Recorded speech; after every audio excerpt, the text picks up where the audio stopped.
కాశీబుగ్గ శ్రీకాకుళం జిల్లాలో మనం చూసాము లాస్ట్ ఇన్సిడెంటు. ఎంతమంది అక్కడ చనిపోయారు, ఎంతమంది స్పృహ తప్పి పడిపోయారో అనేసి.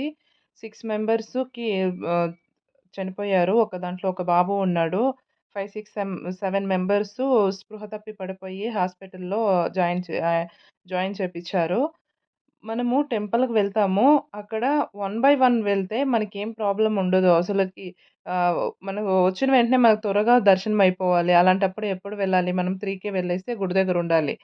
అందరూ మనలాగానే ఉంటారు కదా! నేను కూడా త్వరగా వెళ్ళేసి ఇంటికి వెళ్ళాలి అనేసి ప్రతి ఒక్కరు అదే విధంగా అసలకి బస్ స్టాప్‌లోని ఇదే విధంగా, టెంపుల్‌తోనూ ఇదే విధంగా ఎప్పుడు మనకి బుద్ధొస్తుందో అసలు తెలీదు.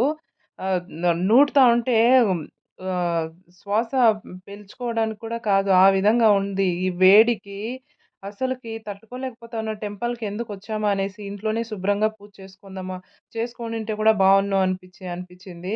ఎప్పుడైనా టెంపుల్‌కి వెళ్తే అట్‌లీస్ట్ ఒక 2, 3 సెంటీమీటర్స్ దూరంగా ఒక్కొక్క పర్సన్‌కి నిలుచుకుంటే ఎవరికీ తొందర లేకుండా టెంపుల్‌కు అంటే ప్రశాంతత కోసమే కదా టెంపుల్‌కి వెళ్తాము. ఆ ప్రశాంతత ఎక్కడుంది? మనకి వెళ్ళిన వెంటనే త్వరగా అయిపోవాలి.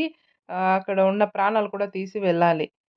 లాస్ట్‌లో తిరుమలలో కూడా ఎప్పుడూ జరగలేని విధంగా మొన్న కూడా వైకుంఠానికి జరిగింది. అక్కడ కూడా ప్రాణాలు కోల్పోయారు. మన ఆవేశాలు మన ప్రాణాలే తీస్తున్నాయి. ఈ టెంపుల్‌కి వెళ్ళేటప్పుడు కొంచెం ప్రశాంతత కోసం వెళ్ళినప్పుడు కొంచెం ఆ ప్రశాంతత ఉండే విధంగా చూసుకోవాలి. నేను ప్రతి ఒక్కరికి కోరుకుంటున్నాను. అక్కడికి వెళ్ళేవాళ్ళు అందరూ తోసుకొని వెళ్ళేదే.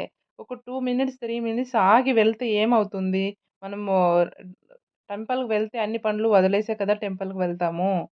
ఎప్పుడు మన జనాలు మారతారో తెలీదు. ఇలా ప్రాణాలు కోల్పోయినప్పుడు అప్పుడు కూడా మారకపోతే ఇంకేం చేయలేం మనం.